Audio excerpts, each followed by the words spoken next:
Floods came as a complete surprise to many. On Highway 265 in Germany, people were returning home from work. But near the town of Erfstadt in North Rhine-Westphalia, they were suddenly confronted with a wall of water 12 meters high. Remarkably, everyone survived. There had been 3 days of torrential rain, in some places up to 150 millimeters in just 48 hours. Germany normally gets about half of that in the whole of July. In nearby towns and villages along the River Aar, there was also shock at the sudden rise in water levels. And there were tragic consequences. In Sinzig, 12 residents in a home for the disabled died when they weren't evacuated in time. What remains of these horrifying moments are the thick layers of mud sweeping through houses, restaurants and shops. People's lives have been changed forever. We met priest HEIKO MARQUARDSEN in the historic wine town of Ahrweiler, where dozens of people died. He tells us of a man who lost both his parents. He told me the image of the woman being swept away, waving her hand, crying for help.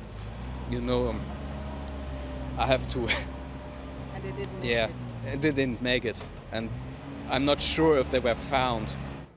Across the border in Belgium, where at least 40 people died, a criminal investigation has begun to find out who is responsible for a failure in the warning system. We have nothing left, no home, no furniture or clothes. It's so hard, but I say to myself, at least I saved my child. As a mother, that's the most important. The river Meuse burst its banks and flooded parts of Liège province, including hundreds of municipalities. There was also damage on the Dutch side of the border in the town of Valkenburg. With estimates, the cost could reach billions of dollars. While the water has receded, the images of these sudden deadly floods will remain with people forever.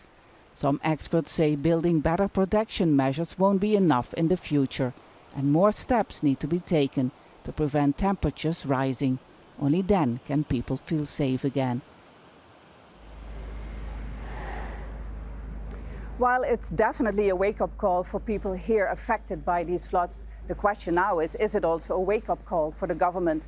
Immediately after this disaster happened, Chancellor Angela Merkel, made this connection with climate change, but she will end her term after 16 years after elections in September, and a possible successor, Armin Laschet, who is actually also the Prime Minister of one of these very badly affected areas, North Rhine-Westphalia, has been criticized for not doing enough to have this energy transition that is so important here in Germany speed up.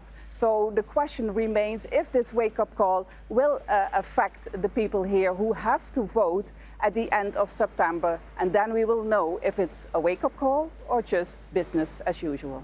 Back to you, Nick. All right, Step, thanks very much indeed. Thanks for that, Step Vaessen there in Germany. Indeed, we've had the science now. The science is unequivocal, say the IPCC. Now it is up to the governments. Next stop will be Glasgow at the beginning of November at the UN Climate Summit. And people are saying that if that summit fails, then all bets are off for these kind of events, for the extreme weather events that we've been seeing and ongoing climate change. It really is up to world leadership to do something about this now.